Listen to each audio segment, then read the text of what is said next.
Assalamualaikum kawan-kawan kutu buku. Selamat datang di Abad Kegelapan bersama kami, Ibnu Hasan. Di sini kita akan membahas Madilog. Buku Madilog, Materialisme, Dialektika, dan Logika adalah salah satu karya pemikiran paling penting dalam sejarah intelektual Indonesia. Ditulis oleh Tan Malaka pada masa penjajahan. Buku ini lahir dari kegelisahan seorang pejuang yang melihat bangsanya terbelenggu, bukan hanya oleh kekuasaan asing, tetapi juga oleh cara berpikir yang lemah, mistis, dan tidak rasional.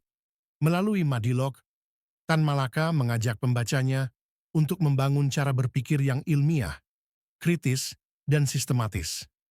Ia menekankan pentingnya memahami realitas material, proses perubahan melalui dialektika, serta penggunaan logika sebagai alat utama dalam menilai kebenaran. Bagi Tan Malaka, kemerdekaan sejati tidak akan tercapai tanpa kemerdekaan berpikir. Buku ini bukan sekadar teks filsafat, melainkan senjata intelektual. Ia ditujukan bagi mereka yang ingin memahami dunia secara sadar agar mampu mengubahnya. Dalam konteks Indonesia, Madilog menjadi ajakan untuk keluar dari kegelapan takhayul menuju terang, pengetahuan, dan kesadaran sosial. Dengan membaca Madilog, pembaca diajak menelusuri gagasan besar tentang manusia, masyarakat, dan sejarah, sebuah warisan pemikiran yang tetap relevan untuk direnungkan hingga hari ini.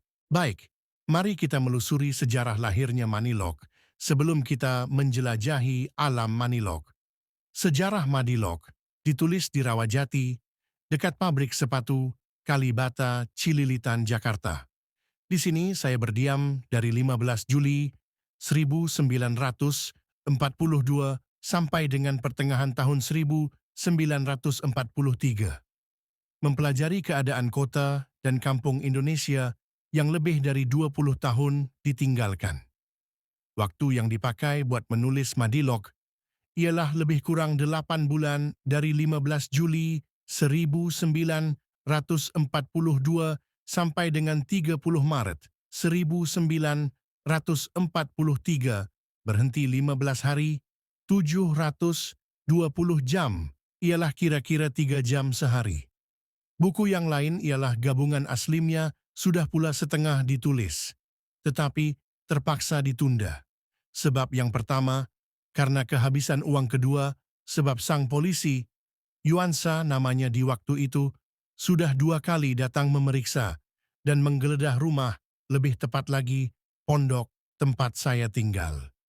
Lantaran huruf Madilog dan gabungan aslia terlampau kecil dan ditaruh di tempat yang tiada mengambil perhatian sama sekali, maka terlindung ia dari mata polisi.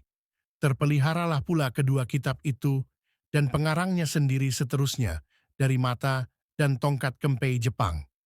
Karena cuaca di rumahku sudah cukup panas dan bahaya kelaparan semakin mengancam, aku terpaksa berhenti kerja dan melanjutkan menulis gabungan asli. Aku pun pergi ke wilayah Banten untuk mencari nafkah sekaligus melindungi diri. Akhirnya saya dapat pekerjaan tetap di tambang arang, Bayah. Disinilah saya mendapat pekerjaan sedikit lebih tinggi dari romusha biasa. Maklumlah orang tak punya diploma dan surat keterangan, sampai menjadi pengurus semua romusha dan penduduk kota Bayah dan sekitarnya dalam hal makanan, kesehatan, pulang pergi, dan sakit. Matinya romusha ribuan orang dengan perantaraan kantor urusan prajurit pekerja. Sebagai Ketua Badan Pembantu Pembelaan, BPP, dan Badan Pembantu Prajurit Pekerja, BP3, saya akhirnya sampai dipilih menjadi wakil daerah Banten ke Kongres Angkatan Muda yang dijanjikan di Jakarta. Tetapi tak jadi, itu tepatnya bulan Juni 1945. Disinilah saya berjumpa dengan pemuda seperti Sukarni, Chairul Saleh, Dede Eleel, yang sekarang mengambil bagian dalam pergerakan Persatuan Perjuangan. Juga dengan pemuda lainnya, umpamanya seorang jurnalis yang amat dikenal di sekitar Bayah ketika itu. Tak lebih dan tak kurang dari Bang Bejat, alias Anwar Cokro Aminoto dan saudaranya. Resan minyak ke minyak, resan air ke air, kata pepatah.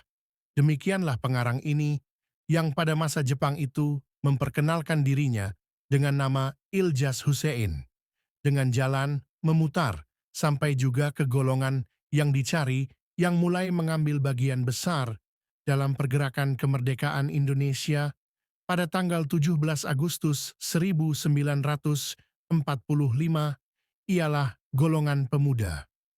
Pekerjaan revolusioner di samping pemuda itu sampai sekarang terus berlaku, yakni Persatuan Perjuangan yang sudah mulai menulis sejarah. Atas permintaan pemuda pula lah, Madilog sekarang akan disebarkan di antara mereka yang rasanya sanggup menerimanya. Pena merayap di atas kertas dekat Cililitan, di bawah sayapnya pesawat Jepang, yang setiap hari mendengungkan kecerobohannya di atas pondok saya. Madilog ikut lari bersembunyi ke Bayah Banten, ikut pergi mengantarkan Romusha ke Jawa Tengah, dan ikut menggeleng-geleng kepala memperhatikan proklamasi Republik Indonesia. Di belakang sekali ikut pula ditangkap di Surabaya bersama pengarangnya. Berhubung dengan gara-gara Tan Malaka, palsu bahkan hampir saja Madilog hilang. Baru 3 tahun sesudah lahirnya itu, Madilog sekarang memperkenalkan dirinya kepada mereka yang sudi menerimanya. Mereka yang sudah mendapat minimum latihan otak, berhati lapang dan seksama, serta akhirnya berkemauan keras buat memahamkannya. Tan Malaka, Lembah Bengawan Solo, 15 Maret 1946. Maka selesai sudahlah sejarah singkat Manilog. Wahai teman-teman Ibnu Hasan, tolong bantu saya dalam menyelesaikan buku Manilog ini menjadi audio dengan nuansa tahun kemerdekaan. Part selanjutnya kita akan membahas perjalanan Tan Malaka dalam menulis Manilog. Kalau video ini bermanfaat, jangan lupa tekan tombol like-nya ya. Tulis pendapat kalian di kolom komentar dan bagikan ke teman-teman kalian. Terakhir, pastikan kalian sudah subscribe supaya tidak ketinggalan lanjutan dari perjalanan Manilog. Terima kasih, sampai jumpa di video berikutnya.